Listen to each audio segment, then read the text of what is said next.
Hi everyone, Gary Bonnell here. So, yeah, um, a lot of questions coming in from the recent video, and some from past videos. So I appreciate everyone continuing to look at what's available there. It's really been fun for me. So, what I wanted to say today or to present today is. I talk a lot about religions. As a little kid, I went to church every Sunday. I sang in the choir. I was once an accidental soloist.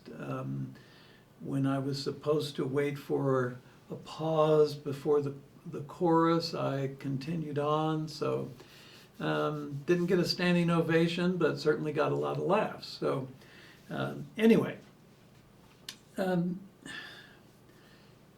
Religions are there as part of our human experience, the body, spirit, and soul, to remind us that we are in fact more than what we appear to be.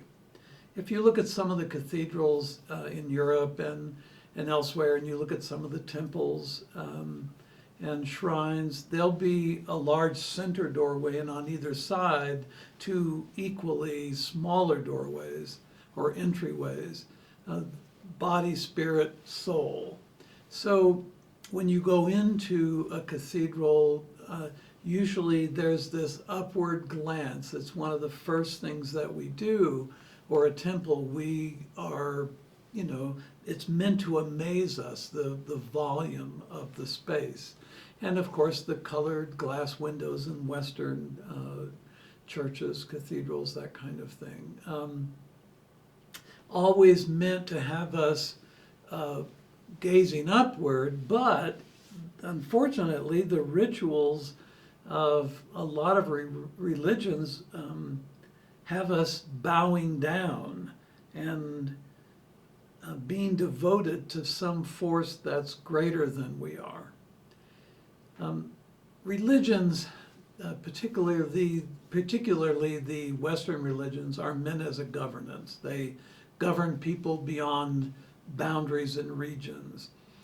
Catholicism stretched out across Europe, and Protestantism. The earth religions, a totally different approach to not worship, but understanding.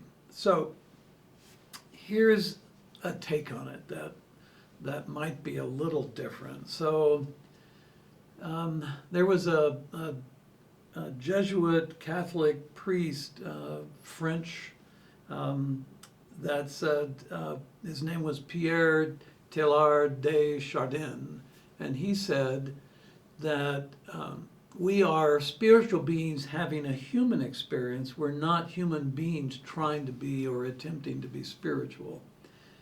And that basically says it. Everything you see is a manifestation of the earth spirit, Gaia's mind. And I use the word mind because that's really the only way to describe what that is. The akasa is Gaia's mind, and the layers of energy within the akasa produce forms of life on Earth. So everything on Earth in material form, life, is feminine. The spirit aspect of it is masculine. So everyone is equally feminine, body, masculine, spirit. We have really distorted the roles of gender, and for the last couple of thousand years, really. When Christianity took over much of Europe, the earth religions were pushed aside, and people who really ritualized nature and their position within nature, they were either strongly converted or destroyed. So when we think about what we are as beings, there are very few forms of life and creation that are like us. That's why we get so much attention, and this was off-world attention, and this was really purposeful. Off-world beings, very long time ago, saw 12 different types of human on the planet and began to bioengineer those humans to allow for the energy of an eternal soul to come into a collaboration for witnessing. And that witness then gave the creator, not just Gaia, but the creator got to witness Gaia's manifest reality. Now, I've said this in other videos. It's really worth re-saying, because so much energy is wasted worshiping something that's made up. I know. Nature is a manifest reality. The idea of an off-world God that is judging us and rewarding us if we're good and punishing us if we're bad, that whole concept is a governance concept. And in worshiping, we then don't allow ourselves to know what we are. This modern human, in the 5 different expressions of it, this is an amazing manifest reality. And it is because most other systems don't have spirits. They don't have these energetic forms of awareness that evolve through all the different forms of life on the planet where they were created, where they came together and formed. And like Earth, our spirits have been every form of life on Earth. And off-world worship disconnects us from the truth of what we are. And that is these feminine forms and these masculine expressions. So, and then when you have the eternal soul there, looking out through your human experience into this manifest reality, it's really quite astounding what we are. And this is the part that it's so hard for people to get.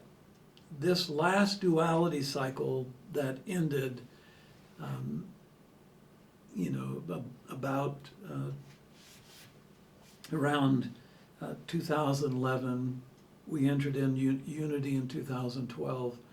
When we were in duality, we were separate. There was this individuation of everything, and then trying to find a way to connect. So we had families, and then small gatherings and tribes, and then we had communities, and then we had all these expressions since then.